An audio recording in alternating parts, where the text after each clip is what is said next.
Hello hi नमस्कार good morning दोस्तों साथियों मित्रों सहेलियों। आज हम लोग फिर हाजिर हैं एक नए टॉपिक को लेकर। आज से क्लास 12 के केमिस्ट्री की क्लास भी स्टार्ट हो गई है। पहले चैप्टर का नाम है विलयन। जी हाँ, विलयन, ठोस अवस्था नहीं, ठोस अवस्था कट गया है। पहला चैप्टर अब कौन सा है? विलयन। आप लोग अगर सिलेबस डाउनलोड करना चाहते हैं तो यूपीएमएसपी के वेबसाइट पर जाकर डाउनलोड कर सकते हैं। अगर वहां जाना कठिन लग रहा हो तो इसी वीडियो के डिस्क्रिप्शन में जाइए, टेलीग्राम लिंक मिलेगा, वहां आपको सिलेबस मिल जाएगा। तो चलिए विलयन के बारे में बातचीत करते हैं। देखिए, आप लोगों ने बचपन में वही पढ़ा होगा, दो या दो से अधिक समांगी मिश्रण को विलयन कहते हैं। अब उसका मतलब समझिए, क्या कहा गया है? दो या दो से अधिक पदार्थों के समांगी मिश्रण को, यानी दो या दो से अधिक पदार्थ ले लीजिए और उसका समांगी मिश्रण बनाइए। क्या कहा गया है? समांगी मिश्रण। और उसी को क्या कहेंगे? विलयन। तो अब बात हो जाए समांगी मिश्रण पर। तो देखिए, समांगी मिश्रण उसे कहते हैं जब हम दो पदार्थ ले लें और उनको मिला दें और वो एक दूसरे में मिल जाएं और हम उनको अलग अलग प्राप्त ना कर सकें। अलग अलग हो जाएं लेकिन अलग अलग प्राप्त ना कर सकें। जैसे चीनी ले लीजिए, पानी मिला दीजिए, दोनों मिल गए। अब अगर अलग अलग करना चाहें तो अलग अलग प्राप्त करना चाहें तो अलग अलग प्राप्त भौतिक विधियों द्वारा नहीं होंगे और अलग अलग हो जाएंगे। जैसे गर्म कर दीजिए तो जो पानी रहेगा भाप बनकर ऊपर उड़ जाएगा, बचा जो चीनी रख दीजिए, कुछ दिन बाद गोल गोल मिठाई बना लीजिए, सीरा खा जाइए। तो देखिए अलग अलग हो गया लेकिन पानी भाप बनकर उड़ गया, वो मिला नहीं। तो भौतिक विधियों द्वारा अलग अलग ना प्राप्त किया जा सके। भौतिक विधि यानी जैसे छान कर, इधर उधर ओसाए कर, हिलाए डुलाए कर, ये सब भौतिक विधियाँ हैं। तो भौतिक विधियों द्वारा उनको अलग ना किया जा सके, वही क्या कहलाते हैं? समांगी मिश्रण। तो दो या दो से अधिक पदार्थों के समांगी मिश्रण को विलयन कहते हैं। अब अगला आता है विलयन के अवयव या घटक। क्या? अवयव या घटक, विलयन के कंपोजिशन। तो इसमें दो चीज़ें पाई जाती हैं। एक तो रहता है विलेय यानी सॉल्यूट, और दूसरा रहता है विलायक यानी सॉल्वेंट। अब कैसे जानेंगे कौन विलयन है, कौन विलयन में कौन विलेय है, कौन विलायक है? तो देखिए, कई ठो परिभाषाएं हैं। तो जब एक से ना स्पष्ट हुआ करे तो दूसरी लगाइए, उससे ना हो तीसरी, और अगर ना हो तो रट लीजिए उदाहरण क्योंकि और कुछ नहीं हो सकता। तब देखिए, विलयन में जो कम मात्रा में रहता है, जो कम मात्रा में रहता है वो क्या रहता है? विलेय। और जो अधिक मात्रा में रहता है वो क्या रहता है? विलायक। ठीक, पानी चीनी ले लीजिए, जो कम मात्रा में है वो क्या रहेगा? विलेय। चीनी अक्सर कम ही मात्रा में लेते हैं और पानी अधिक मात्रा में। अगर इससे नहीं स्पष्ट हो रहा है तो अगला देखिए, जो घुल जाए, क्या हो जाए? घुल जाए, वो क्या रहेगा? विलेय। और जो घोल ले, वो क्या रहेगा? विलायक। जैसे चीनी को पानी में घोल दीजिए तो चीनी घुल जाती है ना, तो जो घुल जाएगी वो क्या रहेगी? विलेय। और पानी चीनी को अपने अंदर घोल लेता है तो पानी क्या हो जाएगा? विलायक। अब मान लीजिए दूध ले लीजिए और पानी मिला दीजिए, अब पता ही नहीं चल रहा है कि कौन घुल रहा है कौन घोल रहा है। तो और देखिए, जो अपना आइडेंटिटी खो दे, क्या करे? आइडेंटिटी खो दे, वो कहलाता है विलायक। और जो आइडेंटिटी ना खोए वो कहलाता है विलेय। और जो आइडेंटिटी ना खोए वो कहलाता है विलायक। समझिए, दूध और पानी ले लीजिए, पानी है रंगहीन, दूध है सफ़ेद कलर का, दोनों को मिला दीजिए। अब जो विलयन बना वो कैसा बना? वो भी सफ़ेद रहेगा। इधर विलायक सफ़ेद था, उधर विलयन सफ़ेद है, यानी विलायक अपना रंग नहीं खोया और पानी खो दिया, तो पानी क्या हो जाएगा? विलेय। और दूध क्या हो जाएगा? विलायक। ठीक है, द्रव द्रव के मिश्रण में तो ये था विलयन और विलयन के अवयव घटक। अगला हेडिंग लिख लीजिए, विलयन के प्रकार। अगला, विलयन के प्रकार।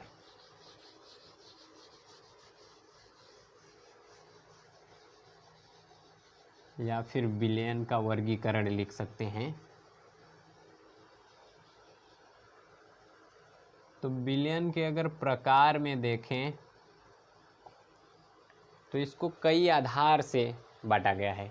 तो पहला जो देखते हैं वो है विलेय के आधार पर।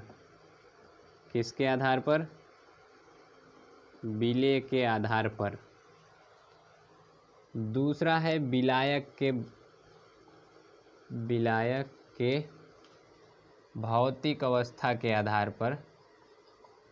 विलायक के भौतिक अवस्था के आधार पर। और तीसरा है विलेय विलायक की भौतिक अवस्था के आधार पर। विलेय प्लस विलायक के भौतिक अवस्था के आधार पर। भौतिक अवस्था के आधार पर। तो एक एक समझ लेते हैं। तो इसमें पहला आता है तनु विलयन। क्या आएगा? तनु विलयन, डाइल्यूट सॉल्यूशन। देखिए, ऐसा विलयन जिसमें विलेय की बहुत कम मात्रा घुली हो उसे कहते हैं तनु विलयन। दूसरा है सांद्र विलयन। सांद्र विलयन, कंसंट्रेशनल सॉल्यूशन या कंसंट्रेशनल सॉल्यूशन, एकांक सॉल्यूशन। देखिए, ऐसा विलयन जिसमें विलायक की बहुत अधिक मात्रा घुली, ऐसा विलयन जिसमें विलेय की बहुत अधिक मात्रा घुली हो वो क्या कहलाएगी? सांद्र। इसमें क्या होगा? विलेय कम होगा, बहुत कम, और इसमें विलेय बहुत अधिक होगा। तीसरा है संतृप्त विलयन, सैचुरेटेड सॉल्यूशन। देखिए, किसी निश्चित ताप पर 100 ग्राम विलायक में अधिकतम घुला विलेय या फिर विलेय की अधिकतम मात्रा जो किसी निश्चित ताप पर 100 ग्राम विलायक में घुली हो वही क्या कहलाता है? संतृप्त विलयन। ठीक, इसमें क्या होगा? 100 ग्राम विलायक में जितना विलेय घुल सकता है वही क्या कहलाता है? संतृप्त। एक होता है असंतृप्त और अगला होता है अति संतृप्त। असंतृप्त पहले समझ लेते हैं। देखिए, संतृप्त में जितना भी विलेय है उसकी तुलना में अगर विलेय कम हो, ऐसा विलयन जिसमें विलेय की मात्रा संतृप्त विलयन की तुलना में कम हो वही क्या कहलाता है? असंतृप्त विलयन। तो देखिए, इसमें जो विलेय होगा ये कम होगा संतृप्त से। ठीक, और अगला है अति संतृप्त। तो इसमें देखिए, ऐसा विलयन जिसमें विलेय की मात्रा संतृप्त विलयन की अपेक्षा अधिक हो, यानी इसमें जो विलेय रहेगा ये ज़्यादा रहेगा किससे? संतृप्त से। इसी को क्या कहेंगे? अति संतृप्त। अब देखिए, अगर हम कहें सांद्र और तनु बताइए तो ये अकेले कभी नहीं बताया जाता। जब तक दो विलयनों की तुलना नहीं की जाएगी तब तक आप नहीं बता सकते हैं कि कौन सा सांद्र है कौन सा तनु है। जैसे आधा लीटर जल ले लीजिए, एक में 50 ग्राम चीनी मिलाइए, एक में 200 ग्राम चीनी मिलाइए, तो दोनों की तुलना हुई ना। दोनों की तुलना में जो 50 ग्राम वाला चीनी वाला है वो पतला होगा, यानी जो पतला रहेगा वो क्या रहेगा? तनु। तनु मतलब पतला, सांद्र मतलब मोटा। और जो 200 ग्राम वाला है वो मोटा रहेगा, तो वो क्या रहेगा? सांद्र विलयन। अब ये तो विलेय के आधार पर था। अब विलायक के भौतिक अवस्था के आधार पर देखें तो ये 3 प्रकार का होता है। एक होता है ठोस विलयन, दूसरा द्रव विलयन या द्रवी विलयन, और तीसरा होता है गैसीय विलयन या गैस विलयन। बहुत सरल है, बहुत सरल। देखिए, ऐसा विलयन जिसमें विलायक ठोस हो और विलेय ठोस द्रव गैस चाहे जो हो वो क्या कहलाएगा? ठोस विलयन। ऐसा विलयन जिसमें विलायक द्रव अवस्था में हो और विलेय ठोस द्रव गैस किसी भी अवस्था में हो वो क्या कहलाएगा? द्रवी विलयन। और ऐसा विलयन जिसमें विलायक गैस अवस्था में हो और विलेय किसी भी अवस्था में हो वो क्या कहलाता है? गैसीय विलयन। देखिए इसमें जो विलायक है ये ठोस अवस्था में रहेगा और विलेय ये किसी भी अवस्था में हो सकता है, ठोस, द्रव, गैस, चाहे जिस अवस्था में रहे। ठीक, अब क्या काम किए, कुछ और लोग आए और इसी को और फैला दिए कि देखिए 1 का बन जा रहा है 3, तो 3 से बन जाएंगे 9 और वो ये हो गया। तो इसको उदाहरण सहित एक चार्ट बना के समझते हैं। इसका स्क्रीनशॉट ले लीजिए, इसको मिटाने वाले हैं। ठीक, हाँ स्क्रीनशॉट ले लीजिए। बल्ब एकदम ढक दिए हैं कैसे, हाँ है, ठीक ले लीजिए। अब तीसरा जो है विलेय तथा विलायक के भौतिक अवस्था के आधार पर, अब इसमें देखिए कितना हो जाएगा।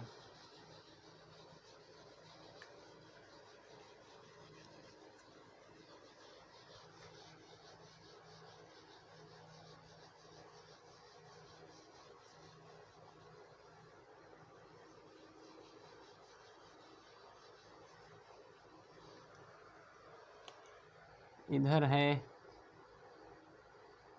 विलायक, इधर है विलेय और इधर है उदाहरण। तो देखिए अगर विलायक ठोस हो तो इसमें कंडीशन है कि विलेय भी ठोस हो। ठीक, तो इसको कहते हैं ठोस में ठोस का विलयन, यानी ठोस ठोस विलयन। क्या कहेंगे? ठोस में ठोस या ठोस ठोस प्रकार का विलयन। तो परिभाषा क्या लिखेंगे? जब विलायक ठोस अवस्था में हो तथा विलेय भी ठोस अवस्था में, जब विलेय और विलायक दोनों ठोस अवस्था में हो तो इस विलयन को कहते हैं ठोस में ठोस विलयन। इसका उदाहरण हो जाता है मिश्र धातु। क्या हो जाता है? मिश्र धातु, यानी वही जैसे तांबा हो गया, पीतल हो गया, ये सभी किसके उदाहरण हैं? मिश्र धातु के। अब जो अगला है ये विलेय, तो विलायक वही रहेगा, विलेय हो सकता है द्रव हो, तो इसको क्या कहेंगे? ठोस में द्रव। जिसमें कहा जाए वो विलायक रहेगा, तो ठोस में कहा जा रहा है तो ये क्या हो जाएगा? ठोस में, यानी ठोस विलायक है और द्रव विलेय है। तो 3 ठो हो सकते हैं, ठोस में ठोस, ठोस में द्रव, ठोस में गैस, यही 3 ठो इधर हो सकते हैं। तो इसका उदाहरण है HG का सोडियम के साथ अमलगम या मिश्रण। अमलगम, देखिए सोडियम धातु है, पाउडर के रूप में रहता है, और HG पारा है, द्रव के रूप में रहता है, सोडियम ठोस के रूप में रहता है। तो ये इसका उदाहरण हो गया। और इसका हो जाएगा पैलेडियम पर H2 का अधिशोषण। अधिशोषण, देखिए जो पैलेडियम धातु है उसी की सतह पर आकर हाइड्रोजन वहीं अधिशोषित हो जाती है, तो वही किसका उदाहरण हो गया? ठोस में गैस का। अब दूसरी कंडीशन देख लीजिए। अब यहाँ विलायक क्या रहेगा? द्रव। तो यहाँ भी 3 कंडीशन हो सकती है कि विलेय ठोस हो, द्रव हो और गैस हो।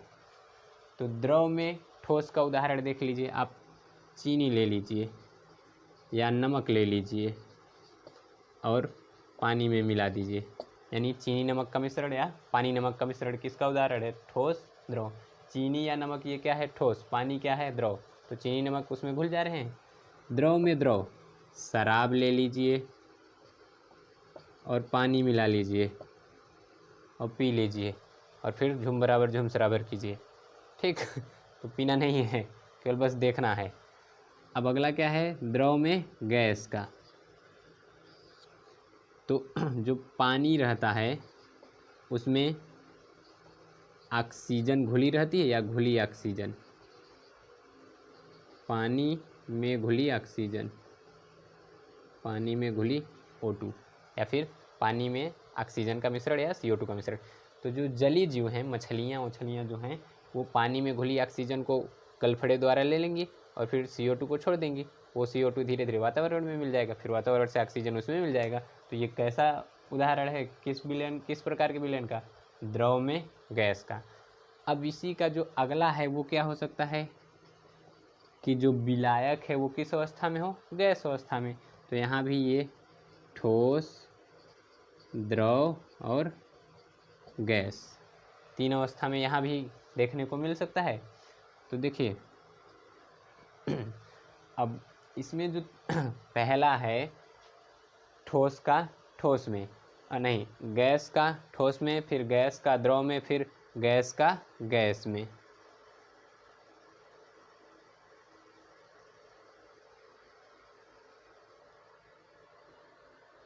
तो देखिए गैस में ठोस, जो ऊर्ध्वपातन की क्रिया होती है, क्या? ऊर्ध्वपातन। ऊर्ध्वपातन यानी किसी भी ठोस को अगर गर्म किया जाए वो डायरेक्ट गैस में चला जाए। तो अगल बगल जो वायु मौजूद है, वायु में है नाइट्रोजन। तो अगर कपूर को जलाया जाए तो वो नाइट्रोजन में मिल जाएगा, यानी कि कपूर और नाइट्रोजन का मिश्रण, कपूर प्लस N2 का मिश्रण किसका उदाहरण है? कपूर ठोस, नाइट्रोजन गैस, तो ये इसका उदाहरण हो जाएगा। अब अगर हम ले लें कपूर का हो गया, क्लोरोफार्म CHCl3 और ये मिला दें N2 के साथ, तो ये है द्रव और ये है गैस। तो इन दोनों का मिश्रण हो जाएगा गैस में द्रव। अब वायु, तो आप लोग वायु से भली भांति परिचित होंगे। वायु में बहुत सारी गैसें रहती हैं, नाइट्रोजन, ऑक्सीजन, हाइड्रोजन। तो जितनी गैसें, इसमें मान लीजिए नाइट्रोजन N2 प्लस O2 का मिश्रण, ये किसका हो गया? गैस में गैस। तो जो विलेय और विलायक की भौतिक अवस्था के आधार पर विलयन को 9 प्रकार में बांटा गया था, वो सभी ये हैं। इधर विलायक है, इधर विलेय हैं और इधर उसके उदाहरण हैं। तो आप लोग इसका स्क्रीनशॉट लेना चाहें तो ले लीजिए। देखिए इसमें जो ये वाला है द्रव वाला, इसमें विलायक क्या है? द्रव। तो अब यहीं एक ठो याद, यहीं पर लिख लीजिए, एक जलीय विलयन और एक निर्जलीय विलयन। निर्जलीय विलयन, तो देखिए ऐसा विलयन जिसमें विलायक जल हो वो क्या कहलाएगा? जलीय विलयन। ऐसा विलयन जिसमें विलायक जल ना हो, जल को छोड़कर कुछ हो, वो क्या कहलाएगा? निर्जलीय विलयन। तो बेंजीन, ईथर, क्लोरोफार्म ये सब हो सकते हैं उसके स्थान पर। तो ये मिटा रहे हैं। अब अगला आप लोग हेडिंग लिखिए, विलयन की सांद्रता को व्यक्त करने की इकाइयाँ, विधियाँ। अगला क्या है?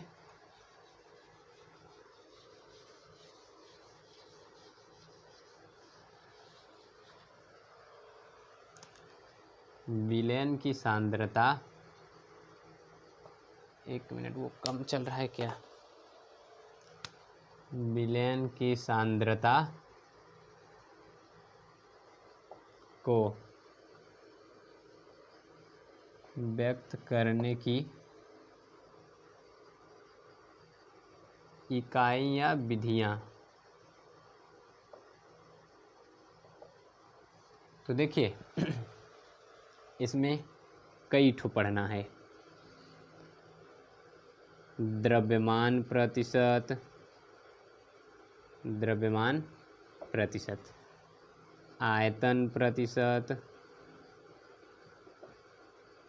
द्रव्यमान आयतन प्रतिशत,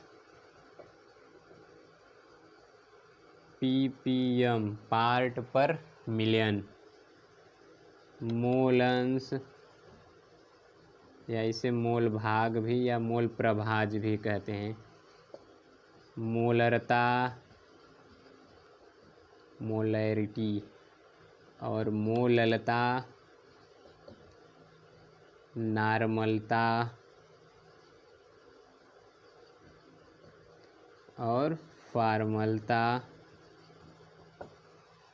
तो ये इतने विधियों में इतना पढ़ना है। द्रव्यमान प्रतिशत, आयतन प्रतिशत, द्रव्यमान आयतन प्रतिशत, ppm यानी पार्ट पर मिलियन, मोल अंश, मोलरता, मोललता, नार्मलता, फार्मलता।